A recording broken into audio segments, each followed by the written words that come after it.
Namaste, dear friends. This is Yogesh Kardile. I am a photographer, cinematographer, writer, director, traveler, reader, like so many things packed in one person because everybody is basically multidimensional. Unfortunately, we consider ourselves in only one role and we share with the world that I'm this. But when you are an artist and you are into different areas, then it becomes quite difficult uh, to tell who you are and also to tell the world. I'm having more than 26 years experience in photography, traveling, reading, writing, and couple of years into cinematography and direction. But today, I'm here to tell you or share you my journey, how I became an artist, what was my struggle, how I navigated through it, and how I discovered myself, and how the whole journey changed me into a better person. And I want to save your time because an artist is an emotional person first, a sensitive one. We feel deeply with anything that happens around us or within us, and basically, that's why we can create something meaningful. But being a very sensitive person comes with a cost, and lot of time that cost is very high, and I paid that cost. That's why I want to share my perspective, my experiences with you, so that maybe your journey can be slightly smoother. This is not a right time to shoot a video, but I'm at really nice place. The climate is really romantic, beautiful, even in the summer, and there are clouds around me, and I felt this is the time to share that with you. Until it gets dark, whatever I feel, I'll share it with you. And in case if something remains, maybe I'll shoot in next episode and I'll share that with you. Uh, so there are like couple of pointers that I would like to highlight for you, especially in these current times where artists are vulnerable due to internet, AI, democratization of technology and arts, everything. Because when I started photography or when I was into arts, I found people were respected a lot. Artists used to have their own studios with their painter, sculptor, photographer. Now things are changed drastically, and photographers are doing multiple things. They're doing photography, they're doing marketing, they're doing cinematography, they're also editing. So, like when you're doing so many things, sometimes you feel overwhelmed by all of that, and it takes toll on your health, on your creativity. So, this is the time to identify who you are, what is your strength, where you should focus. Otherwise, if you divert yourself into multiple things, then it will become a very huge problem to you, and especially mentally and health wise. And obviously, later on, you suffer financially. Like if you decide you want to do photography or you want to pursue cinematography or writing, so then you need to invest so much into that art, not only into crafts but art. You need to read a lot, you need to travel, discuss with a lot of people, and then by internalizing you formulate something of your own which is unique, and that gift you give it to the world. What I experienced over the years, like currently I'm working with my wife, my partner, my creative partner, my business partner Ragini. We are married since past 20 years, and from past 20 years we're exchanging ideas, we're traveling everywhere, and we are deeply involved into each other. We are in love with each other, and slowly we started contributing artistically, combined efforts to create a project called Sindhu Sagar. And the project is about Indian ethnic fashion, and I'm shooting her in different places, and becoming she's donning the role of a naika in different places, in different season, in different time, all over India. We are basically showcasing the sensuality of Indian females fearlessly, boldly, but keeping in line with the tradition and reinterpreting in the modern context so that we can give something to the world that world and our country and our fellow artists will be proud of. But we paid price for that. And the thing is that not everybody understand your art, not everybody understand your thought process, your philosophy, why you are doing that. And it starts from your own self, from your family, your parent, your siblings, your cousins, your close and distant family, then your village or your town or your society. And obviously you should not expect everybody to understand you. Artists are not meant to be understood but to be felt deeply, so that people get transformed, by that art.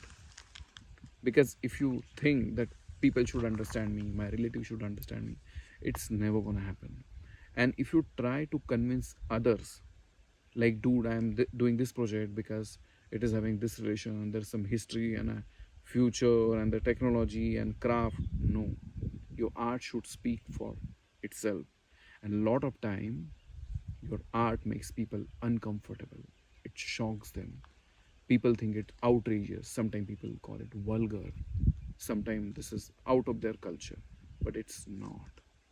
Art is always arouses rasas, so whether it can be shringar, it can be veer rasa, can be ananda, or any other rasa. So rasas are basically emotions, various emotions. And the feminine form is basically a giver of life, and it is the form that's abundant with wealth, beauty, understanding, and rootedness with the nature. And we are working on that. But unfortunately, not everybody understood me. And a lot of time people think Yogesh is from this village, is from this caste, this religion, or from this family, then he should behave in this way. But no, we are not meant to be boxed. And we are human, we are not trees. So if you feel not welcome, not understood, if somebody is not sharing your perspective, if someone is not enriching you, then the best way out is not struggling, the best way is not arguing, the best way is distancing yourself from the people who are not enriching you, who are not celebrating you, who are creating obstacles. Best way is to create a distance, go somewhere where people understand you. At least they try to learn your perspective, or they educate you, or they might be giving you something that will give you another perspective. And the world is full of different perspective. There are so many things going on in this world, so you have to find your own space in this world. So you can change your village, you can change your city, or maybe nation or state, but you need to move from one place to another. Just like Marco Polo, Ibn Battuta, Yuan Shuang, Gautam Buddha, various artists, various travelers, various personalities, they change their countries, they change their places, they change their circle, and that's how they enriched us. And what remain is the legacy given by them, and that is not restricted to a particular community or a nation or a state. It's for the whole world. And as an artist, as a photographer, as a writer or a poet, you should not be caged. You should not be caged by your family, your religion, or your dogmas. Whatever you feel your artistic spirit it's suffocating, you need to think twice. Sometimes we are overconfident, and a lot of time we have self doubts. But in our case, what I found, like, when we used to create images that looks like a painting, like Ragini is standing nearby a tree or in the waterfall or doing some action or dancing. So we shot in the forest, the grassland, river, ocean, desert, salt flat, or in a temple or in a palace. Images turned out so good that a lot of female used to connect with Ragini. They started messaging her that like they feel very good, they feel proud, They love the way she's celebrating femininity in a very fearless manner. And so many artists requested us to paint her from our pictures. They duly purchased our images and then they created huge paintings. And the painting got celebrated nationally as well as internationally. So somehow there is a solace that a painter will not ask for a picture which is useless, which is time pass. A painter will invest his time like a paint creating a painting. It takes at least a month or 15 days. And they invest that time on a picture that is created by both of us. So that means there is something that touched their heart. And we are very glad for that. More than 100 paintings of her are uh, all over the world. So, my advice, as per our experience, our shared experience, is that you should have a doubt about you, but the doubt should not kill your creativity. It should not demoralize. Like a lot of times, what happen? Your own people they discourage you, and they do not discourage you directly. They will say, "Oh, so you're doing painting, or you're into sculpture, or into poetry. But what is your main job?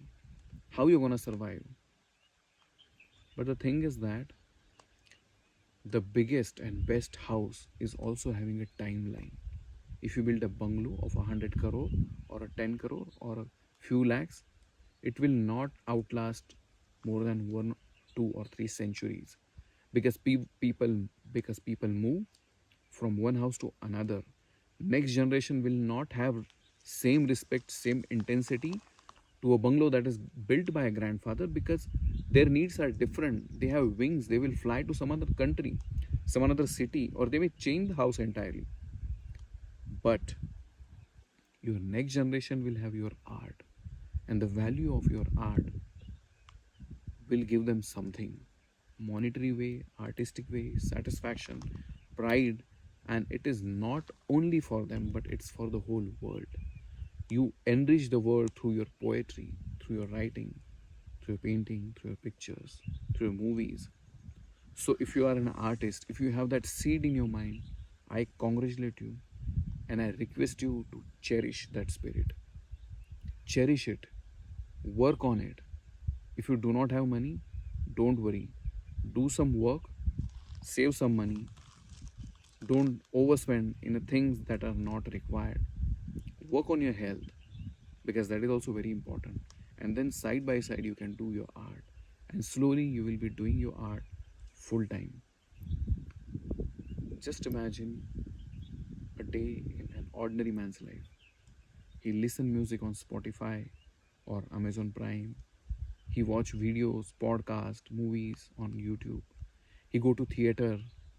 He buy shirts or dresses designed uniquely, colorfully.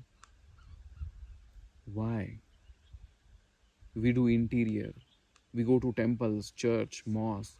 Why do we do that? Because we are meant to live beautifully. We are naturally attracted towards beauty and art. If you remove all that art, if you remove music, movies, books, all of that, nothing will left for humanity. Only work, earn, eat, get draped in clothing and sleep and breed next generation. We are not like animals. We are way beyond them and we need to behave like that. We should be much more sensible, we should be much more responsible. We should create beauty in life of others and ours, and that's why the art and literature and music and dance comes. But not everybody will respect art, and you cannot catch hold of someone and ask for respect. You spend some time within yourself, give some time for introspection, for study, and meet people who will enrich you. Do not beg someone. Do not beg for respect. Because if you're born in a particular family, that doesn't mean they will understand. And it doesn't mean that they have the authority to guide you, to shame you, or to dim your spirit. Because you are educated in your field, they are educated in their field.